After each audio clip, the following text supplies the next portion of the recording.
Laura, faltam 2 minutos. Ana, muito obrigado, viu, pelas lindas músicas. Daqui a pouquinho a gente começa, 1 minuto e meio.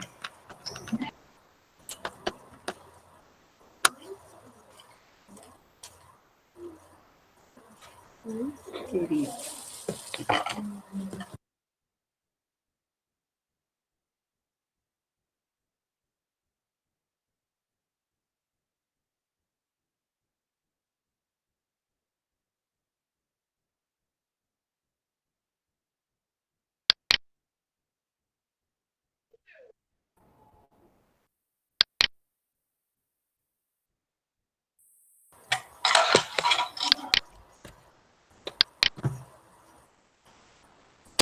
Boa noite a todos.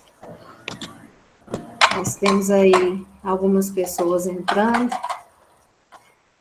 Nós vamos já dar início à reunião. Hoje nós teremos a Mariana, tarefeira do irmão Francisco, para nos trazer a mensagem do Fonte Viva. E ela vai falar sobre o capítulo 95, Vê e Segue. E para falar sobre o Evangelho segundo o Espiritismo, nós convidamos o Elton, que é lá da Casa Caminheiros do Bem, e ele vai falar do capítulo 22, itens 1 a 4, Não separeis o que Deus juntou, subtema indissolubilidade do casamento. Então, nós vamos já nos concentrando e, nesse momento, ao mesmo passo que relaxamos, né, desconectamos das nossas preocupações e das nossas dificuldades diárias, elevando o nosso pensamento e rogando ao Deus que nos conceda nesse momento a clareza de entendimento, a serenidade de que necessitamos para bem compreender as mensagens e o verdadeiro sentido delas para nós. Rogamos, Senhor, que abençoe os palestrantes dessa noite e abençoe também os lares de cada família que aqui participa. Abençoe também as pessoas que se encontram enfermas do corpo e aquelas que se encontram enfermas da alma, as que se encontram hospitalizadas e aquelas que se encontram presas às redes de preocupações e enoveladas em seus próprios pensamentos. Rogamos, Senhor, que nos conceda a sua misericórdia bendita e o remédio de que necessitamos para seguir em nossa caminhada. Rogamos, Senhor, também pelas famílias que se encontram desassistidas material e moralmente, pelas pessoas necessitadas com quem encontramos todos os dias pelas ruas, que possa, Senhor, sua luz alcançá-las, concedendo-lhes alento e esperança. Mestre Jesus, nesse momento em que rogamos a sua inspiração, nos colocamos também diante de Ti, enquanto servos, e pedimos que faça-nos ter a condição de servir e aproveite de nós, apesar de nossas limitações, aquilo que pudermos oferecer. Pedimos, Senhor, que fiqueis conosco neste momento e sempre, que assim seja. A Mariana vai começar, então, com a mensagem do Fonte Viva. Pode ficar à vontade. Mariana, seja bem-vinda. Obrigada, Ana. Ai, gente, depois dessa oração e depois dessas músicas da Ana, né, a gente fica até meio embargado. Bom, como a Ana comentou, a gente vai falar, então, sobre uma passagem do Fonte Viva, no capítulo 95, e o título é Vê e Segue. Ele começa com uma passagem de João, capítulo 9, versículo 25, em que ele diz: Uma coisa sei, eu era cego, agora vejo. Vou fazer a leitura para a gente. Apesar de o trabalho renovador do Evangelho nos círculos da consolação e da pregação, desdobrar-se diante das massas, semeando milagres de reconforto na alma do povo, o serviço sutil e quase desconhecido do aproveitamento da Boa Nova é sempre individual e intransferível. Os aprendizes da vida cristã, na atividade vulgar do caminho, desfrutam do conceito de normalidade, mas se não gozam de vantagens observáveis no imediato da experiência humana, quais sejam as da consolação, do estímulo ou da prosperidade material, de maneira a gravarem o ensinamento vivo de Jesus nas próprias vidas, passam à categoria de pessoas estranhas, muita vez ante os próprios companheiros de ministério. Chegada a semelhante posição, e se sabe aproveitar a sublime oportunidade pela submissão e diligência, o discípulo experimenta a completa transposição de plano. Modifica a tabela de valores que o rodeiam. Sabe onde se ocultam os fundamentos eternos. Descortina esferas novas de luta, através da visão interior que os outros não compreendem. Descobre diferentes motivos de elevação, por intermédio do sacrifício pessoal, e identifica fontes mais altas de incentivo ao esforço próprio. Em vista disso, frequentemente provoca discussões acesas, com respeito à atitude que adota à frente de Jesus. Por ver com mais clareza as instruções reveladas pelo Mestre, é tido a conta de fanático ou retrógrado, idiota ou louco. Se, porém, procuras efetivamente a redenção com o Senhor, prossegue seguro de ti mesmo. Repara, sem aflição e sem desânimo, as contendas que a ação genuína de Jesus em ti recebe de corações incompreensivos e estacionários. Repete as palavras do cego que alcançou a visão e segue para diante. Bom, me chamou muita atenção esse versículo que Emmanuel cita, né? E aí eu fui buscar o contexto, e aí toda a passagem fica muito mais clara para a gente, quando a gente entende esse contexto em que foi dito. Bom, Jesus estava caminhando com seus discípulos, e aí nessa caminhada eles encontram um homem cego. E aí os discípulos perguntam para Jesus se a cegueira daquele homem era porque ele tinha pecado ou porque os seus pais tinham pecado.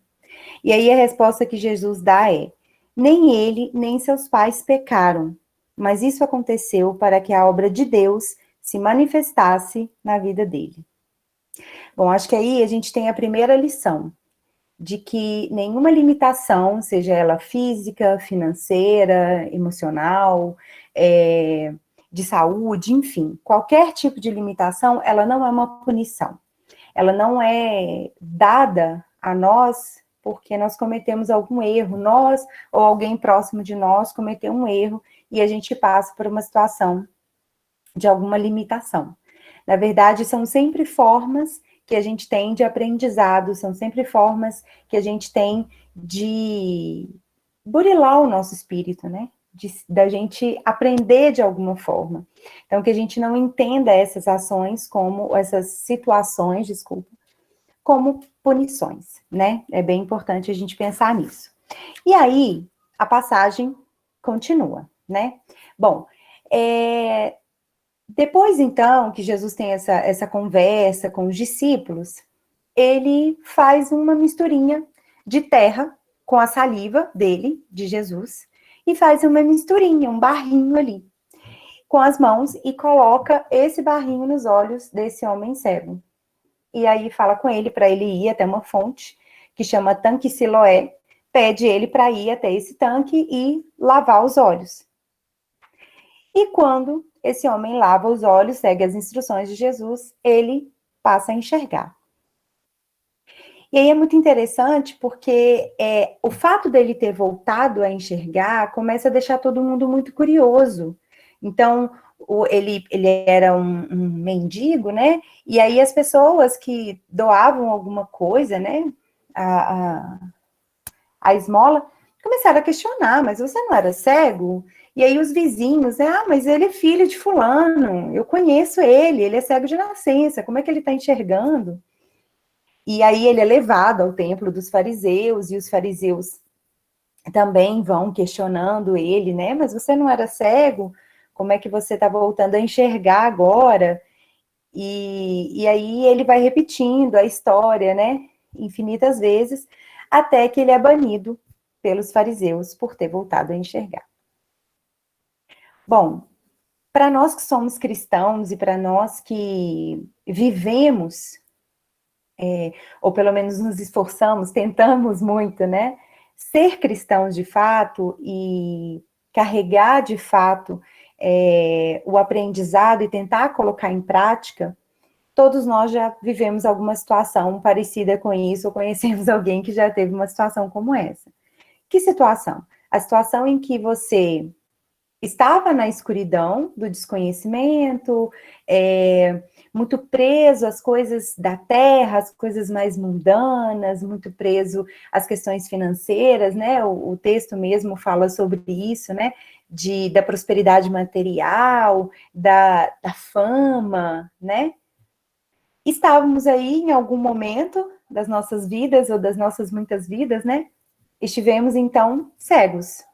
Não conseguíamos ver. Não conseguíamos ver quais eram, de fato, os caminhos que nos levavam a um crescimento verdadeiro, né? Aquilo que é real, que é verdadeiro, que é palpável. E aí, vem Jesus, que ele é a luz do mundo, né? Foi ele mesmo que disse que ele é a luz do mundo, e ele veio e nos iluminou. Ele, gentilmente, com muito respeito, né? Ele tira da gente essas vendas que a gente teve durante ao longo aí de todos esses séculos, essas vendas, e trouxe para nós uma série de informações e de conhecimentos que nos levam àquilo que é o nosso propósito maior, que é a perfeição, né? E aí eu nem falo só de nós enquanto espíritas, né? Eu acho que qualquer pessoa nas muitas religiões já passou por essa mesma situação, de estar no caminho errado, como diz as pessoas naquela expressão, encontra Jesus, e se volta então para o caminho do bem, se volta então para aquilo que nós somos destinados a ser, que é seres de luz. Bom, então nós já passamos por essa situação aí, como vários irmãos, então estávamos cegos e encontramos a luz. E aí vem uma segunda situação que também já passamos, que é os desafios que essa luz nos traz, né? O quanto nós passamos, às vezes, por chacota, o quanto nós recebemos, nos viram as costas, enfim, uma série de situações em que nós somos provados, nós somos testados da nossa escolha. E aí esses testes, eles vêm de diversas formas. Vou dar um relato pessoal. Há mais ou menos 6 anos e meio, quando eu decidi que eu queria ser uma trabalhadora numa casa espírita, eu estava muito decidida, eu queria muito, eu me sentia pronta e tudo mais, eu tinha voltado para Sete Lagoas né, para ficar. E aí eu fui buscar um trabalho numa casa espírita, e aí as atividades lá eram na segunda-feira. E aí, todas as noites, de segunda para terça, eu sempre dormia mal. Todas as noites. Todas as outras noites eu dormia bem, e de segunda para terça eu dormia mal. Na segunda-feira eu sempre tinha dor de cabeça, eu sempre tinha algum mal-estar, sempre chegava uma visita, sempre tinha alguma coisa que era para me desviar daquilo que eu tinha me proposto. E aí, depois de um tempo, é que eu fui entender, né, que eram realmente tentativas de me tirar dessa minha proposta, que era de seguir como uma trabalhadora espírita e, de fato, servir as pessoas dentro da religião que eu escolhi para mim. E aí a gente entende que todo movimento, todos nós que nos movimentamos no caminho do bem, independente disso ser em sentido religioso, moral, qualquer coisa que toque na nossa reforma íntima, cada um que se movimenta vai provocar o movimento de alguém que está próximo. É inevitável que o movimento de um não leve ao movimento do outro. E aí, sempre que nós estamos nos movimentando, e a gente causa, ou a gente leva o movimento do outro, nem sempre o outro está disposto a esse movimento. Então, para que ele não tenha que se movimentar, ele vai travar o nosso movimento, né? Então, muito provavelmente tinham ali companheiros que, vendo a minha mudança, se sentiam impelidos à mudança, mas não queriam mudar e queriam me desanimar. Então, todas as vezes que a gente se propõe a uma mudança, em que a gente enxerga essa luz e que a gente escolhe o caminho de luz, a gente vai ter os nossos testes, né? A gente vai ter as nossas provações, a gente vai ter sempre alguma coisa que vai tentar nos tirar desse caminho. Mas quando a gente está pronto, né? Que Jesus mesmo disse, né? Quando o trabalhador está pronto, o trabalho aparece. Quando a gente está pronto para o trabalho, quando a gente está pronto para o movimento, a gente vai conseguir identificar essas barreiras, identificar essas dificuldades, né? Aqui no texto mesmo falo que a gente vai repetir as palavras do cego, que alcançou a visão, e vai seguir em frente. A gente não vai desistir, porque a gente sabe que esses louros, todas as coisas boas que vêm a partir dessa mudança, elas são muito reais. Ao longo da nossa vida, a gente vai passando por provações, e que cada uma delas, quando a gente tem essa segurança, esse conhecimento que a aproximação de Jesus nos traz, todos esses desafios, eles vão ficando mais leves, eles vão ficando mais fáceis. Então, se a gente se dispõe, e se a gente insiste um pouquinho, apesar aí, né, dessas dificuldades que vão apresentando no caminho, com certeza o destino que a gente vai ter é de luz e é recompensador, com toda certeza. Gente, eu agradeço muito por vocês estarem aqui, por vocês me ouvirem. Agradeço a Ana pelo convite, aos espíritos amigos, né, por fazer da gente sempre um instrumento. Muito obrigada. Obrigada a você, Mariana, pela colaboração, pela gentileza de sempre, o carinho na preparação do tema, né, o cuidado, né, com as palavras, nos levando a uma reflexão bem confortadora, né, digamos assim. Obrigada. Permaneça conosco, se puder, na reunião. Agora eu vou pedir o Elton, que já está na sala com a gente, para abrir o áudio, Elton, ficar à vontade para começar a exposição do Evangelho. Obrigado. Então, boa noite a todos. Tá me escutando? Tá dando para escutar, né? Ah, tá. Sim, Então, perfeitamente. obrigado. Então, nós vamos falar sobre o capítulo 22, Não separeis o que Deus juntou, né, indissolubilidade do casamento. Antes de mais nada, gostaria de dizer, né, que se houver alguém que aqui é divorciado, tudo bem, né? Divorciou, né, fé em Deus, bola para frente, vai estar tudo certo. Né? A princípio, nós vamos ter algumas notícias um pouco tristes envolvendo o casamento, que nós sabemos que nesta pandemia, na época de isolamento, o número de divórcios aumentou. As pessoas se divorciaram mais, os casais brigaram mais, muitos não suportaram essas tensões, né, natural do encontro entre duas pessoas, mas acaba que aumentou o número de divórcios e diminuiu o número de casamentos. Né? Isso é um problema, porque o casamento é uma instituição sagrada, né, proposta por Deus, lá no livro de Gênesis, capítulo 1, quando cria Adão, depois cria Eva, e fala que o homem não foi feito para ficar só, recomendando o casamento. Né? Quando o casamento está enfraquecido, nós temos a família enfraquecida, o Estado enfraquecido, a nação enfraquecida, e nós temos a igreja enfraquecida. Né?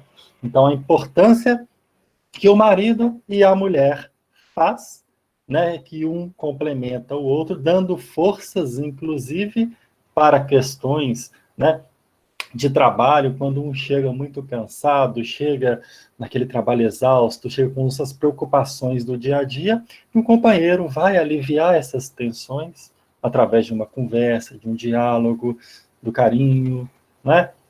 do amor presente entre as duas criaturas, vai fazer com que o indivíduo possa, né, recarregar as suas energias de maneira mais eficiente. Então, o casamento é uma instituição respeitadíssima pela espiritualidade maior, tanto que nós vamos ler um trecho, uma passagem de Jesus, que está lá no Evangelho, segundo Mateus, capítulo 19, está escrito assim: também os fariseus vieram ter com ele para o tentarem e lhe disseram: será permitido ao homem despedir sua mulher por qualquer motivo? Jesus respondeu: não leste aquele que criou o homem desde o princípio e os criou macho e fêmea e disse: por essa razão, o homem deixará seu pai e sua mãe e se ligará à sua mulher, e não farão os dois senão uma só carne. Assim já não serão duas, mas uma só carne. Não separe, pois, o homem o que Deus juntou. Por que então retrucaram eles? Ordenava Moisés que o marido desse à sua mulher um escrito de separação e despedir-se? Jesus respondeu: foi por causa da dureza do vosso coração que Moisés permitiu despedir-seis vossas mulheres. Mas no começo não foi assim. Por isso eu vos declaro que aquele que despede sua mulher, a não ser em caso de adultério, e desposa outra, comete adultério. E aquele que desposa a mulher que outro despediu também comete adultério. Bom, a passagem é essa, né? O Senhor Jesus deixa, né, bem claro a sua intenção do casamento para aquelas pessoas que decidirem viverem uma vida a dois. E, naturalmente, com a vinda dos filhos, 3, 4, 5 membros, né? Todos abençoados por Deus. Nós temos alguns fatores interessantes, e para a gente falar do casamento, como ele deve acontecer, nós temos que dividir em 3 passos. O primeiro, a escolha, depois o casamento e depois o convívio. Né? Dessa forma, nós vamos englobar bem. Mesmo que você já seja casado, né, você tem, às vezes, um parente, um sobrinho, um amigo que é solteiro. É importante também divulgar essas informações, né? Porque nós podemos também sermos pequenos semeadores na grande semeadura divina.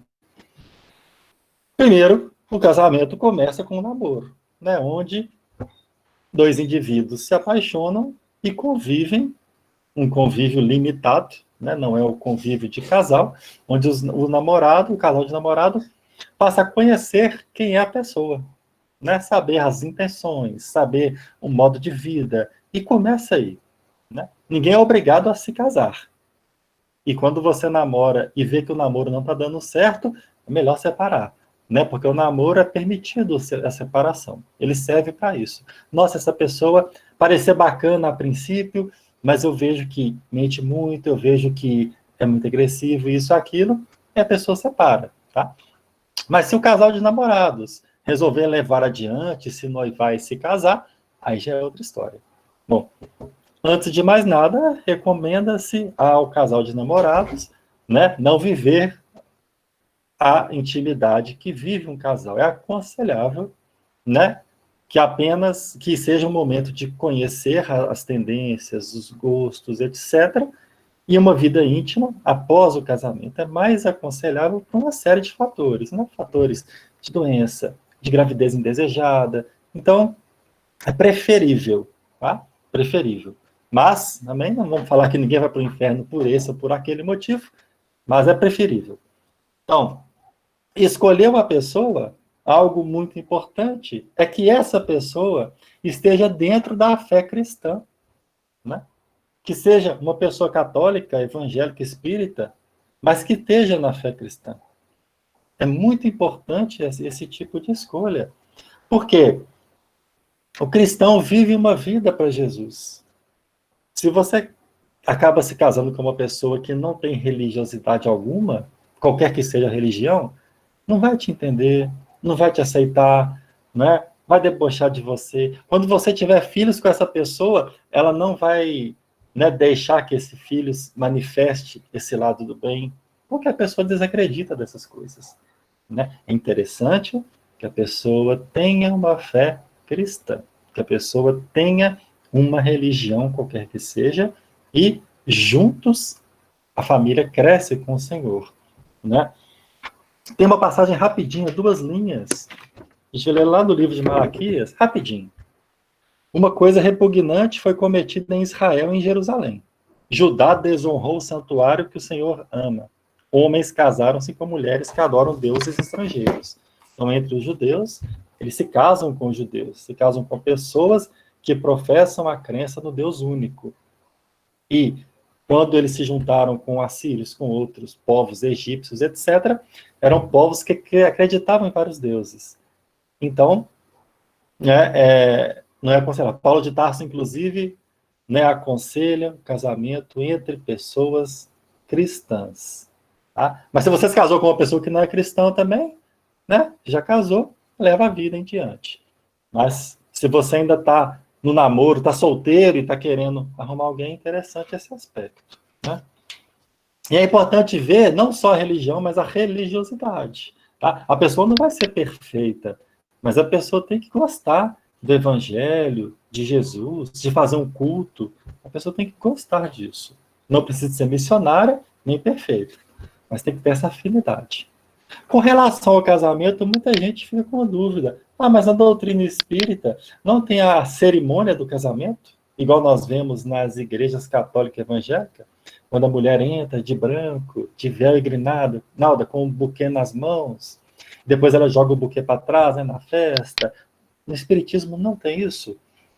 As pessoas perguntam se tem ou se não tem e qual a importância. Né?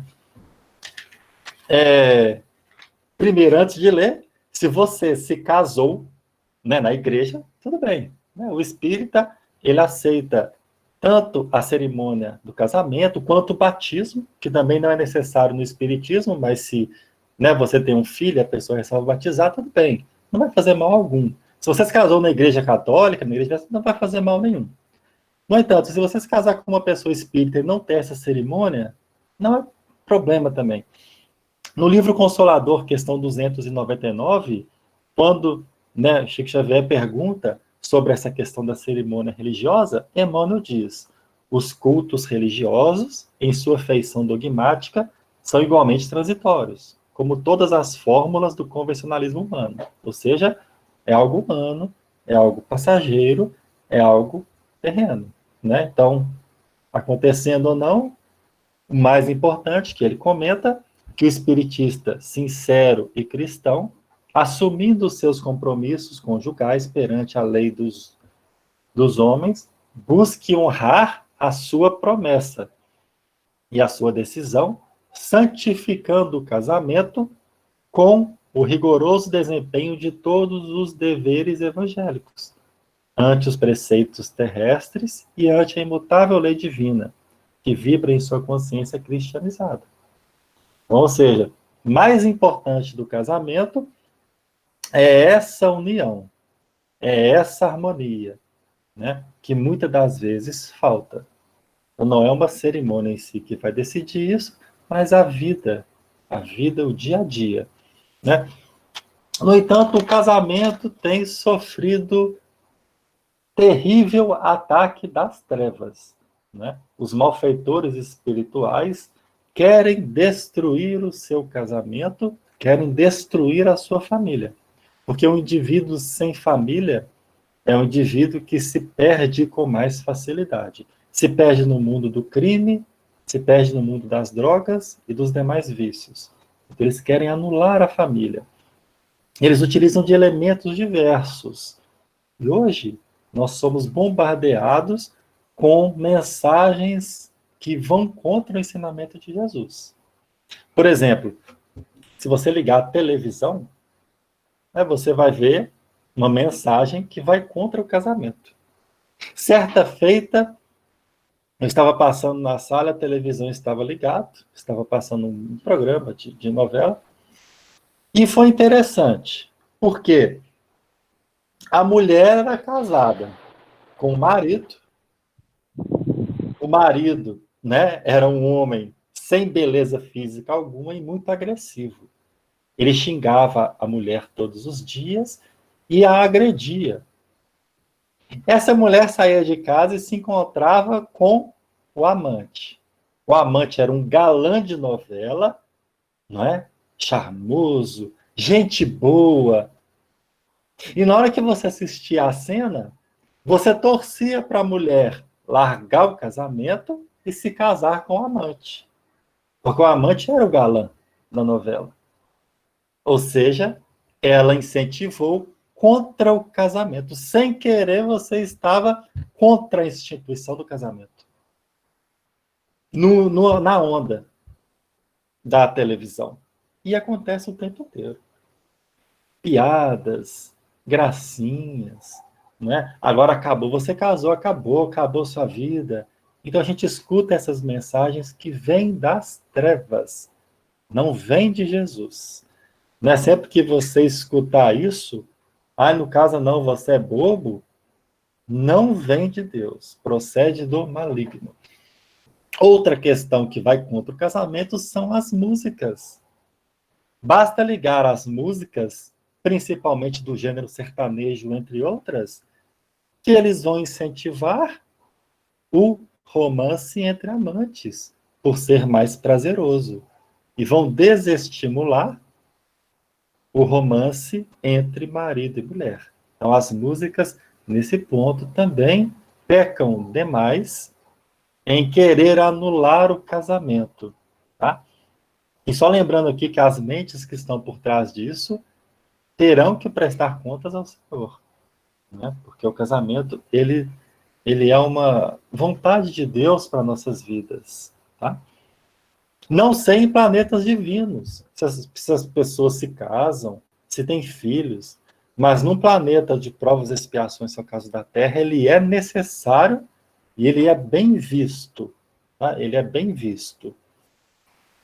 Então, os obsessores querem destruir, por isso que a vida do casal deve ser de oração e de vigilância, com culto do lar semanal, né? Porque há uma tendência deles de querer anular o casamento.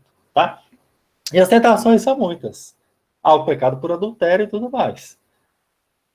Outra questão que dificulta o casamento, atrapalha, ou mesmo leva o casal a se divorciar, são as redes sociais, no qual os indivíduos se relacionam com outras pessoas, né? E nas redes sociais nós dividimos, né, as mensagens públicas e as mensagens particulares. Né? No público, todo mundo é santo. Mas quando conversa individualmente com alguém pelas redes sociais, muitas das vezes a pessoa joga indiretas, a pessoa, né, joga verde para colher maduro, e a pessoa começa a fazer na internet aquilo que não tem coragem de fazer presencialmente. Porque presencialmente há o medo e a tensão, e virtualmente não há, porque você interage com uma tela. Então, as redes sociais também estão levando pessoas a separarem e assumirem outros compromissos, né? E o Senhor Jesus, ele aconselha que os casais não se separem, a não ser em caso de adultério. Então, por exemplo, imagina que o seu marido teve um caso de adultério reconhecido, tá? Não foi falas porque podem ser mentiras. Mas você viu a cena, você presenciou, você constatou o fato que ele te adulterou, que ele te traiu, né? Você, se quiser, se você achar que não vai perdoá-lo de maneira a esquecer isso e levar o casamento adiante, neste ponto você pode divorciar. Jesus disse a não ser em caso de adultério. Então é um caso onde você pode, caso queira. Eu conheço uma mulher que o marido dela traiu ela é espírita, e ela perdoou e continua casada. Né? Claro que a recompensa dela está guardada no reino dos céus. A terra não vai conseguir recompensá-la, mas Deus vai. Ela quis perdoar e quis continuar. Mas era uma opção. Tá? Então, nós temos também o casamento feito por interesses. Eu vou casar porque ela é muito bonita. Porque ele é muito bonito. Eu vou casar porque ele tem dinheiro. Vai me sustentar. Eu vou me casar porque ela tem status, tem prestígio. Então, quando o casamento é feito nesse alicerce, ele não é um casamento legítimo. Tá? Claro que ninguém se casa com a pessoa errada, não é isso. Mas ele, para ser um casamento bom, no qual o marido e a mulher vão se progredir, não pode ser baseado nesses conceitos, mas sim na afinidade mútua, né? Lembrando que no casamento, 95% do que você vai fazer é conversar. Eu conheço gente, ela é tão chata, mas eu gosto. Se você vai conversar a maior parte do seu casamento. Como que você vai conversar, então, dessa maneira? Se você já desagrada, né? Tem gente que no namoro já desagrada. Teve um amigo meu que namorou, era até engraçado, mas não é engraçado. Ele namorava uma mulher e quando ele ia ver ela, era ruim. O sábado e o domingo era o pior dia porque ia ver a namorada. Ele não gostava. Fazia talvez por obrigação, não sei. Então, se o namoro tá ruim, como que vai ser o casamento dele? Muito pior, porque vai conviver junto. Tá, gente? Então, nós temos que reforçar para os jovens essa questão do namoro. Muitos não estão sabendo nem o que é namorar alguém. Né? Então, nós temos que passar por tudo isso para a gente definir melhor o casamento. Tá? E no trecho Caminho, Verdade e Vida, por Emmanuel diz que não separeis o que Deus juntou, corresponde a dizer não perturbeis o que Deus harmonizou. O casamento é uma harmonia entre pessoas. Tá? Pessoas se harmonizam e juntas vão construir algo positivo. Então nós vemos casamentos onde não há diálogo, onde ninguém conversa com ninguém, onde não tomam decisões juntas. Nós vemos casamento onde as pessoas querem umas mandarem nas outras. Aqui eu mando.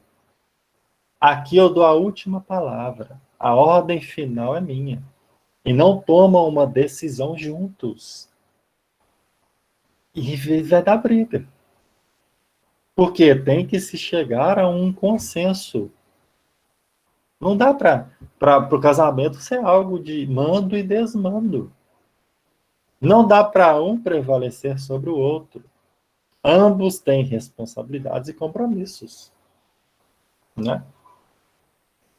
Tanto homens quanto mulheres. A mulher tem as suas responsabilidades no lar, que são dela, e o marido tem suas responsabilidades no lar, que são dele. Né? Ele não pode inverter as coisas. A mulher tem que fazer o que é da mulher e o homem tem que fazer o que é do homem. Nós vemos isso também. Tem situações onde o homem está fazendo o papel da mulher e a mulher está fazendo o papel do homem. E não dá certo.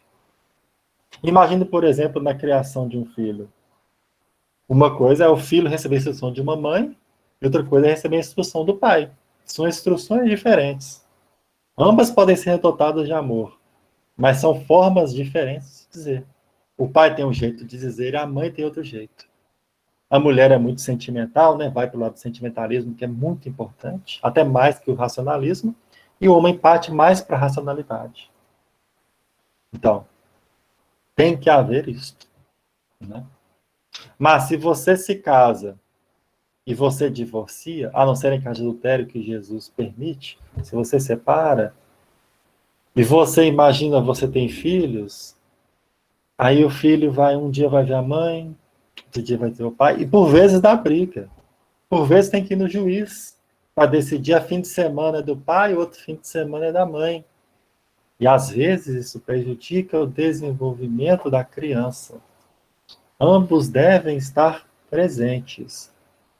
Eu conheço muitas pessoas, muitas amigas minhas foram criadas somente pela mãe. O pai é ausente. E conheço outros que foram criados pelo pai e a mãe ausente. Dá para criar. Mas o mais interessante é quando os dois estão presentes. Onde cada um vai dar o seu ponto de vista e não vai sobrecarregar ninguém. Né? Então, olha a importância do casamento. Na época de Jesus, se o marido não gostasse da mulher, ele podia pedir uma carta de divórcio. Eu não gostei dela, não. Ela não sabe cozinhar direito. Ela não está me agradando mais. Não era igual antigamente. E ele pedia, ia no sacerdote, pedia o divórcio e já estavam divorciados. E Jesus fala, Moisés autorizou isso pela dureza dos vossos corações. Então, meus irmãos, aquela pessoa que leva, né, um casamento a sério, com responsabilidade e compromisso, está apto a receber tarefas maiores de Deus. Né? Você se torna um trabalhador de casa espírita, foi o caso que a Mariana contou mais cedo aqui, né? Um trabalhador de casa espírita, se você trabalha a sua família. Se você trabalha com seus irmãos, seus filhos, marido, mulher, avó, tudo está na sua família. Se você trabalhar entre eles, o amor entre a família, Jesus reconhece que você está apto ao trabalho. Mas se você trabalha na casa espírita, mas na sua casa não faz nada, não faz o seu papel, não é um trabalhador legítimo. Né? Para ser trabalhador legítimo, é necessário também amar a sua família, cuidar dos seus entes queridos. Porque se nós não formos capazes de cuidar dos nossos familiares, nós vamos cuidar dos desconhecidos que aparecem na casa espírita? Não tem jeito. É hipocrisia. Para eu cuidar bem das pessoas que adentram a casa espírita, eu preciso estar cuidando bem do meu pai, da minha mãe, da minha esposa, do meu marido. É necessário. Né? E aí eu vou, né, aumentando o meu nível de amor. Até porque nós sabemos que quando, né, a gente se casa, a intimidade cresce. Então eu passo a conhecer melhor quem é a pessoa que está do meu lado. Então, eu tenho que me policiar mais, eu tenho que estar em mais oração, mais em vigília, para não deixar essa intimidade virar algo que não é de Deus. Né? E Emmanuel continua, o dever, por mais duro, constitui sempre a vontade do Senhor. Muita gente fala, você está falando aí não separar esse Deus juntou porque você não conhece o meu marido, não conhece a minha esposa. Mas, quanto mais duro é o trabalho, maior é a recompensa. Jesus recompensa o trabalhador que desempenha tarefas mais árduas. Assim como um general, né, homenageia os soldados que participaram das guerras mais difíceis. Quem recebe condecoração é quem se esforçou mais. Eu me lembro falando de pandemia, que parece que a primeira mulher vacinada do Brasil, uma enfermeira, ela foi vacinada porque ela lutou muito contra isso. Ela fez um papel imenso e teve a sua recompensa. Tá? Quando a gente faz um trabalho bem feito, por mais árduo que pareça, Jesus recompensa porque vê aí o sacrifício e o esforço de cada um. Né? Então, quem desarmoniza as obras divinas, prepare-se para a recomposição, não tem jeito. Imagina lá aqueles judeus da época que separaram das suas esposas porque não agradavam mais, teriam que, nas próximas encarnações, se casar novamente e assumirem esse compromisso. Né? E nós vemos, infelizmente, casais se separando por coisas tão fúteis. Foi feita uma pesquisa e comprovou que muitos casais se separam por causa da forma como o companheiro aperta a pasta de dente. Um aperta mais embaixo, outro mais em cima, e não gostava da situação. Né? Outros se separaram por motivos mais esdrúxulos que se possa imaginar. Então, ou seja, a pessoa não tem resistência, perseverança, fé, compromisso, disciplina, enfim. Quando se há o divórcio por um motivo tão bobo, né, a pessoa ainda precisa de amadurecer muito espiritualmente.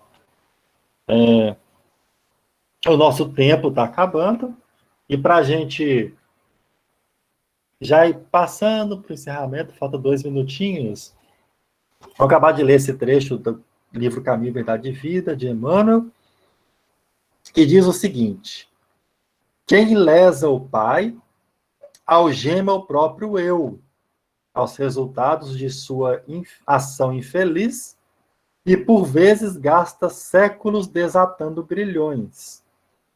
Às vezes, é possível perturbar-lhes a obra com sorrisos, mas seremos invariavelmente forçados a repará-las com suor e lágrimas. Né? Ainda nem, faltando uns minutinhos agora que veio na mente falar, a gente tinha pensado nisso, né? Mas o adultério, meus irmãos, é contra a lei de Deus, né? Um dos mandamentos é não cometeis adultério, tá? Se a pessoa comete adultério, só no último minutinho, se a pessoa comete adultério, ela está enganando o dinheiro, mas não está enganando a Deus. Está vendo. Deus está vendo.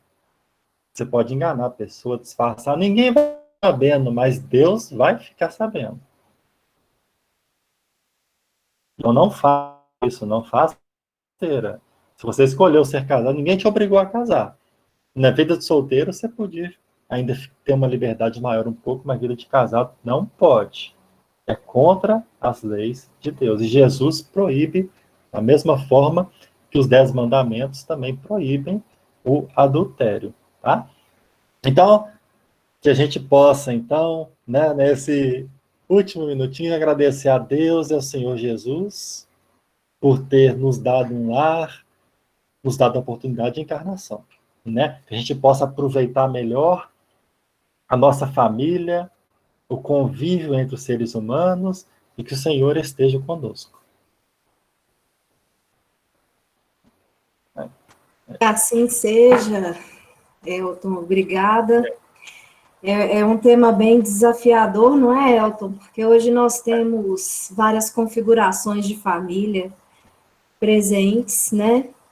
E acho que o que fica é o amor e a harmonia, né? Achei muito bonito quando você leu a frase de Emmanuel, quando ele disse que a gente não pode desarmonizar o que Deus cuidou de harmonizar, né? Então, é algo muito bom para a gente refletir. Eu acabei de escrever lá no chat, para quem tiver interesse, algumas sugestões de leitura a respeito desse tema. O Elton preparou para esse tema também, fazendo essas leituras desses livros, e é bom para a gente explorar mais e refletir. O Fernando me disse que tem que dar um recadinho, né, Fernando? E também me pediu prece por uma trabalhadora do Arte no Lar. Então, eu vou te perguntar, Fernando, se você gostaria de você mesmo fazer a prece, enquanto mentaliza essa irmã, assim que você der seu recadinho. Boa noite. Quer que a Ana toca antes, depois faz a prece? Pode ser. Eu dou o recado, a Ana toca e depois faz a prece. Pode ser. Gente, boa noite. Eu consegui cumprimentar quase todos vocês na entrada. Em comum acordo com o Luiz Fernando, nós vamos dar sequência, porque o Luiz já está fazendo isso, o atendimento fraterno. Não dá para ser feito lá no centro, porque as atividades estão suspensas, mas pelo menos uma conversa fraterna, acredito que nesse momento de pandemia é um alento para muitas pessoas. Então, nós vamos oferecer esse trabalho segunda e quarta-feira. Eu atendo na segunda, o Luiz atende na quarta. No meu caso, às 19 horas, eu combino com as pessoas, e Luiz me parece que também às 19 horas na quarta-feira. Então, aqueles que desejarem, porventura, algum conhecido, é só entrar em contato direto com a gente pelo WhatsApp. Tem o meu contato do Luiz, no grupo do lar, dos princípios básicos, para a gente tentar, dentro do possível, aliviar um pouquinho as pessoas. Então, esse era o recado, Laura. Obrigado. Vocês vão fazer o atendimento, então, presencial? Vai ser via Meet. Via Meet. Via Meet. Via Meet. Aí a gente combina com a pessoa o horário direitinho e faz via Meet.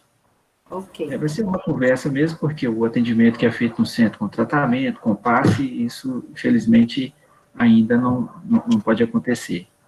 Mas em breve, se Deus quiser. Se Deus quiser.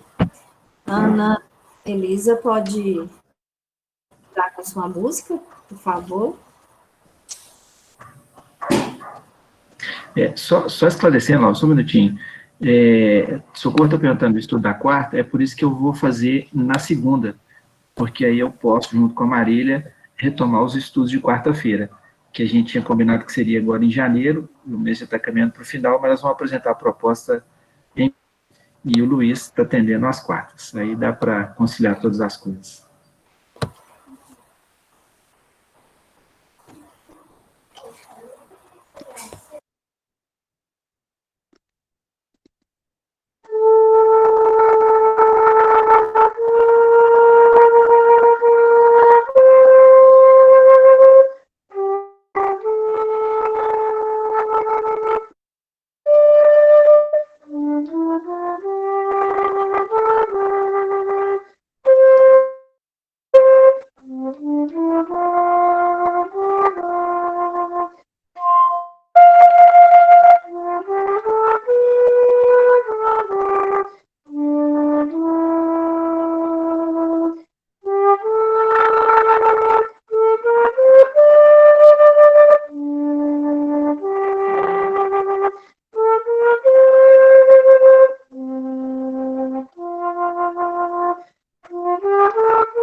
Vamos agora, por essa música maravilhosa, vamos os nossos pensamentos ao Mestre Jesus, agradecendo a assistência, o auxílio, as bênçãos.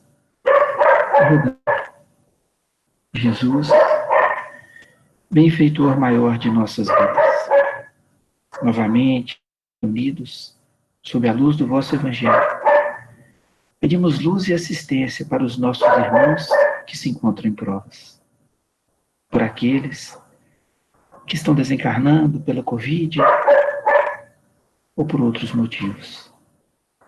Pedimos pela nossa irmã Solange, colaboradora das atividades do Arte no Lar, por seus familiares, por todos aqueles, Senhor, que foram privados de entes queridos. Sabemos que tudo o que acontece tem um propósito, e que cada um de nós, ao retornar para o plano físico, trouxe em sua programação as oportunidades do aprendizado. Oportunidades que muitas vezes se apresentam através da dor, da dificuldade, testando a nossa fé, a nossa resignação. Pedimos então, Jesus, por todos. Pedimos pelos nossos governantes, pedimos por eles que receberam a incumbência de zelar pelos irmãos, mas que se perdem pelo prestígio, se perdem pela riqueza, poder, e esquecem que a vida física é transitória e a espiritual é duradoura. Ajudai-os, para que não percam a grande oportunidade de praticar a caridade. Pedimos que fortaleça os vossos tarefeiros, especialmente aqueles responsáveis pelo processo de transição planetária. E aos que permanecem ainda distantes da luz, se articulando na semeadura do mal, das dores e do sofrimento, que despertem contra que possam acertar a caminhada. Em vosso santo nome, Jesus, os trabalhos dessa noite foram abertos. E agora, da mesma forma, com muita alegria, os encerramos. Rogando que abençoe-nos a todos, agora e sempre. Que assim seja. Gente, Que boa assim noite. seja. Boa noite. Obrigada, Fernando. Obrigada, Elton, Mariana. Obrigada a todo Eu tô, mundo. Mariana. Abraço para vocês. Muito obrigado, viu, gente? Boa noite a todos. Obrigada, Isa, pela música. Não desanima, não. Estamos te ouvindo aí sempre. Boa noite, pessoal. Bom descanso. Boa noite, pessoal. Boa noite. Boa noite, Luiz. Boa noite, gente. Boa Ei, noite, Zinaida. dona Boa Flávia. noite. Gente. Beijo para todos. Com Deus. Com Deus, Marília. Boa noite. Ô, César, saudade de você, meu filho. Também estou, Fernando. A gente, Deus quiser, vai vir em breve. Se Deus quiser. Deus quiser. Deus abençoe a todos. Amém. Um abraço para você, viu? Tchau, gente. Tchau, Laura. Com Deus. Tchau, obrigada. Boa noite, Fernando. Boa noite, Ana. Tudo bem? Ei, César, não estava nem te conhecendo na imagem. Boa noite. O de óculos. O de óculos. Isso. Vamos torcendo para a gente poder encontrar, né? Deus quiser. Breve.